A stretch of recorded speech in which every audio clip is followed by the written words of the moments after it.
నమస్తే, welcome to ఇహా TV. రాష్ట్ర విభజన తరువాత తెలంగాణ ధనిక రాష్ట్రంగా ఆవిర్భవించింది అని చెబుతారు.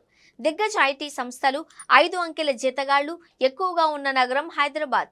అయితే ధనిక రాష్ట్రంగా చెప్పుకున్న తెలంగాణ ఓ విషయంలో ఏపీ కన్నా వెనుకబడింది అని తాజాగా ఓ సర్వేలో వెల్లడైంది.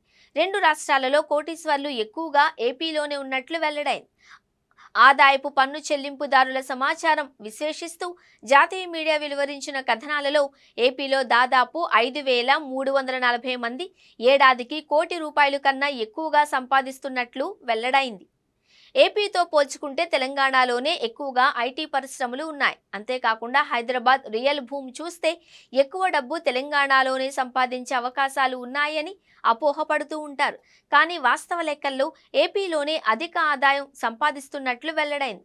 2024-25 ఆర్థిక సంవత్సరంలో ₹1,00,00,000 కన్నా ఎక్కువ సంపాదిస్తున్న వారి జాబితాలో ఆశ్చర్యకరమైన లెక్కలు బయటపడ్డాయి. దేశంలో ₹1,00,00,000 దాటి ఆదాయం సంపాదిస్తున్న వారు ఎక్కువగా మహారాష్ట్రలో ఉన్నారు అని చెబుతున్నారు. ఆ రాష్ట్రంలో 1,24,800 మంది కోటీశ్వర్లు ఉన్నారు.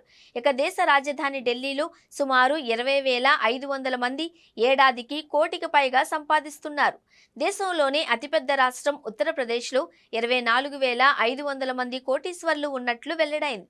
అయితే ఏపీ, తెలంగాణలో మాత్రం ఈ లెక్కలు చాలా ఆశ్చర్యానికి గురి చేశాయి అని అంటున్నారు. 2 రాష్ట్రాలలో హైదరాబాద్ ప్రధాన వ్యాపార, వాణిజ్య కేంద్రంగా వెలసిల్లుతోంది. ఐటీ, ఫార్మా, రియల్ ఎస్టేట్ ఇలా ఒకటేంటి, చాలా రంగాలు హైదరాబాద్ కేంద్రంగా కార్యకలాపాలు సాగిస్తున్నాయి. ఈ లెక్కన హైదరాబాద్లోనే ఎక్కువ మంది కోటీశ్వర్లు ఉంటారు అని ఎవరైనా భావిస్తారు. కానీ ఆదాయపు పన్ను రిటర్న్స్ పరిశీలిస్తే తెలంగాణను వెనక్కి నెట్టి ఏపీ వాసులు ఎక్కువ సంఖ్యలో కోటికి పైగా సంపాదిస్తున్నట్లు వెల్లడైంది. ఏపీలో మొత్తం 5,340 మంది కోటికి పైగా ఆర్జిస్తూ ఉండగా తెలంగాణలో కేవలం 1,260 మంది మాత్రమే కోటి ఆదాయం సంపాదిస్తున్నట్లు ప్రభుత్వానికి రిటర్న్స్ దాఖలు చేశారు. అయితే ఈ లెక్కలపై కొన్ని సందేహాలు వ్యక్తమవుతున్నాయి. తెలంగాణలో ఎక్కువ ఆదాయం సంపాదిస్తున్న వారు లెక్క తక్కువ చేసి చూపిస్తున్నారా అనే అనుమానం వ్యక్తం చేస్తున్నారు.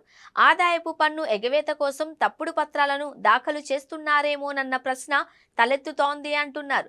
తెలంగాణ మాదిరిగా కర్ణాటకలోనూ కోటీశ్వరుల సంఖ్య తక్కువగానే ఉంది అని చెబుతున్నారు. హైదరాబాద్ కంటే ఐటీలో అగ్రస్థానంలో ఉన్న బెంగళూరు కూడా అధిక ఆదాయం వచ్చే నగరంగా భావిస్తారు.